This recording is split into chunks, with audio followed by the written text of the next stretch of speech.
Hello, welcome back to Metis IS. This is Sonia Gupta, and we are continuing with our series of urban local bodies. Uh, in our previous lecture, we have done about the historical evolution of urban local bodies, and then we have done about the 74th Constitution Amendment Act, which added Part 9A to our Constitution.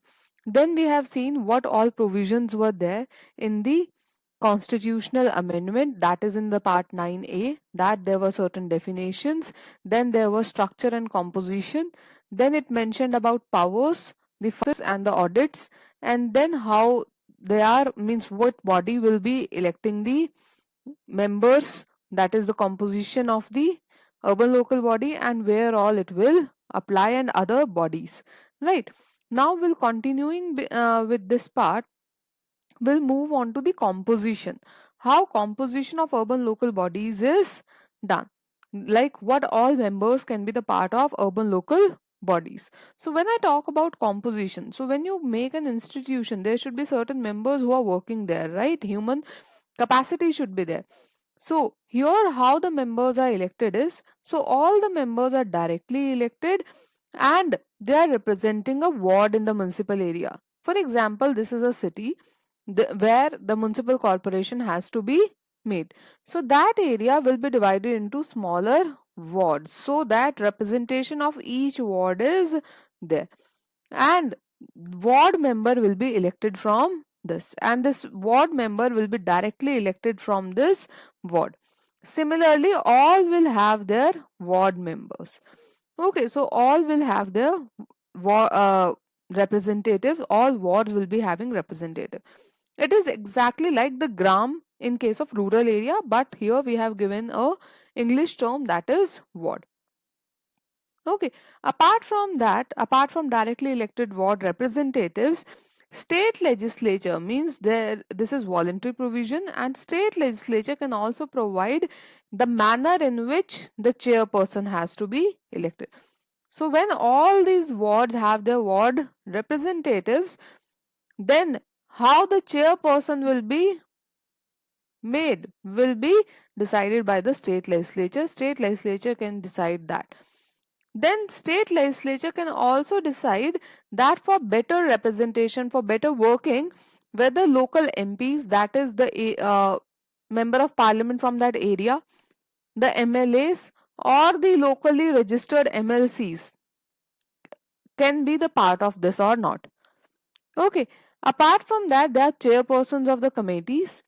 Individuals with special knowledge can also be the part of these committees, but they do not have right to vote. They do not have right to vote. Okay.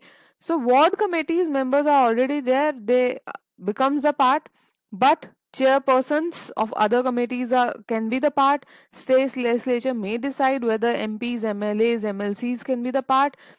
State legislature can decide how the elections of chairperson can take place, and if there are other person with special knowledge in administration or in municipal corporation developments activities, then they can also be the part, but they do not have right to vote because they are not elected representative. They are not elected representatives, and that's why they do not have right to vote. Okay, so there are two things, two terms here which I want to clarify, that there are two words in case of urban local bodies. One is ward committee. Now, what is ward committee? Ward committee is the elected representatives. So all the elected representatives which are there from an area, these are ward committees. It is exactly like gram panchayat. Okay, which will have sarpanch. So that is like elected representatives from the municipality, local leaders and residents can be there. Area Sabha is more of informal structures. They are not part of constitution, this constitution amendment, that is 74th constitution amendment. But here they are residents जो कि concerns raise करते हैं, means they mainly raise the concerns of the area, and these are like Gram Sabha, but they are not constitutionally mandated, but ward committees are. What are the other provisions of 74th Amendment Act? They are similar to 73rd Amendment Act because the motto is same, but 73rd was for rural areas and 74th is for urban areas. So first is mandatory elections.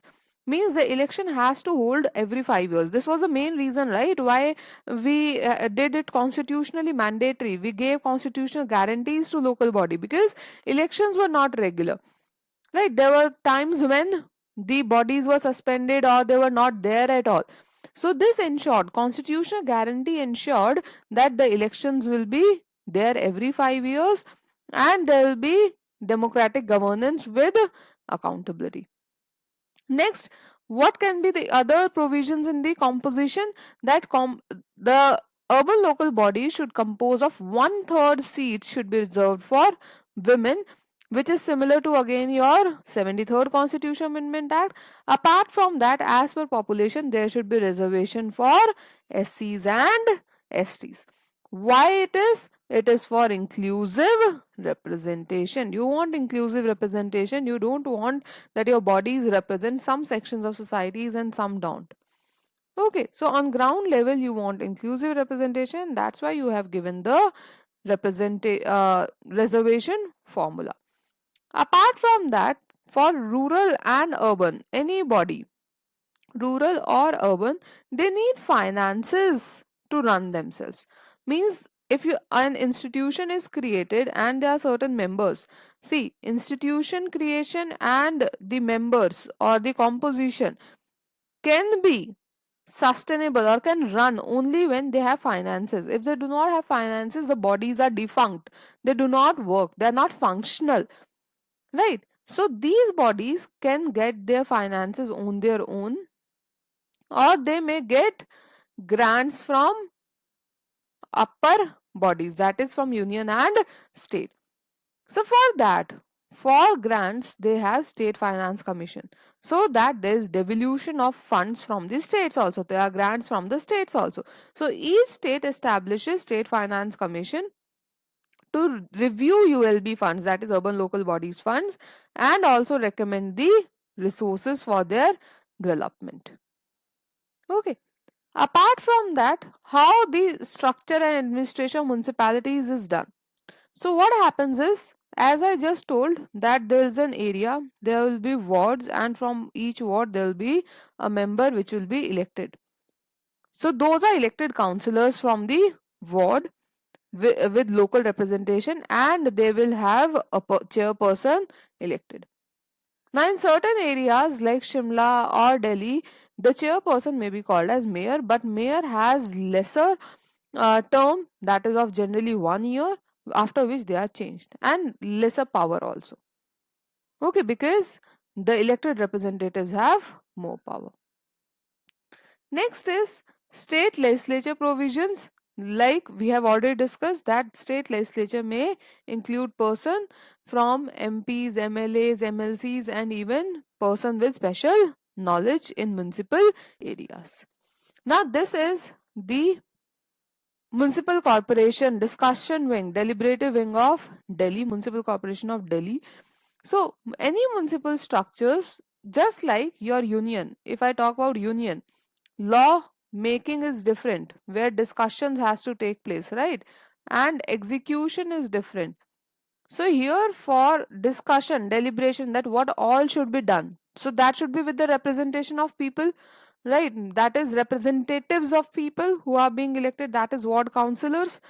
So this is done by, or you can say discussions or deliberations is done by deliberative wing, where all members are there and the chairperson is the mayor. So mayor and elected councillors, they make help in making policy decisions.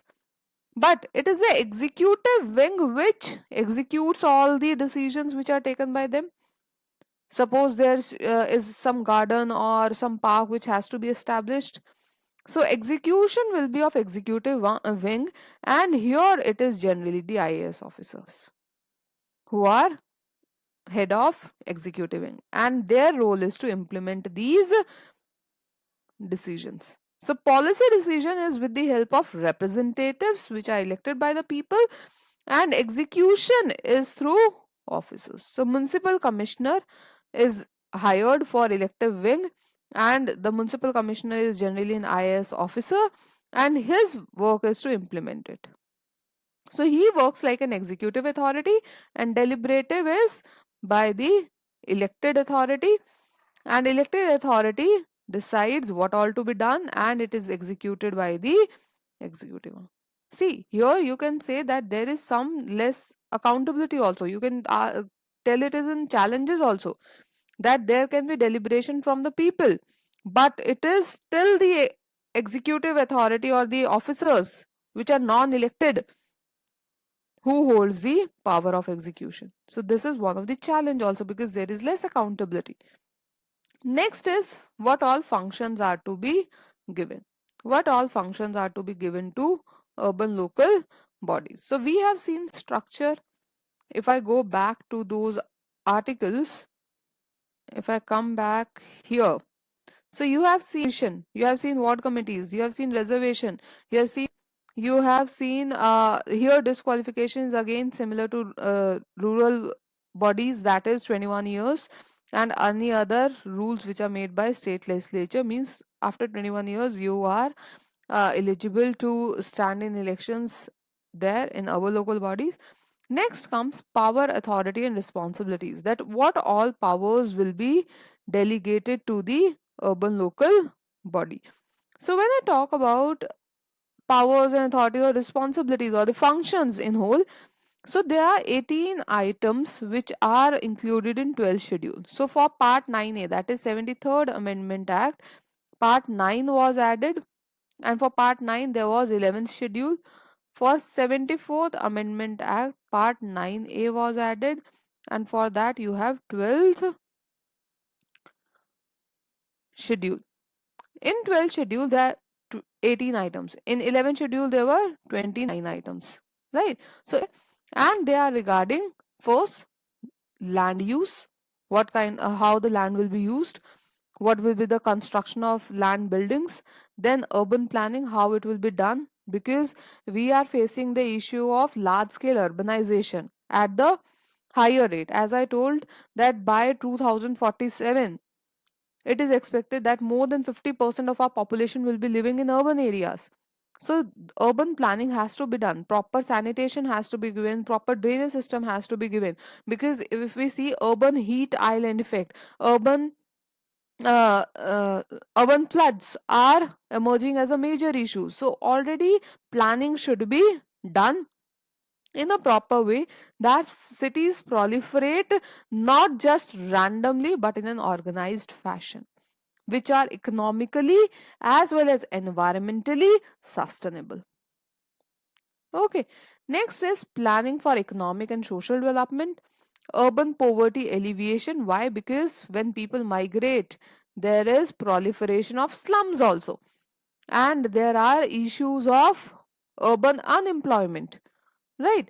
For example, Narega is there for rural areas, but we do not have similar kind of thing in urban areas.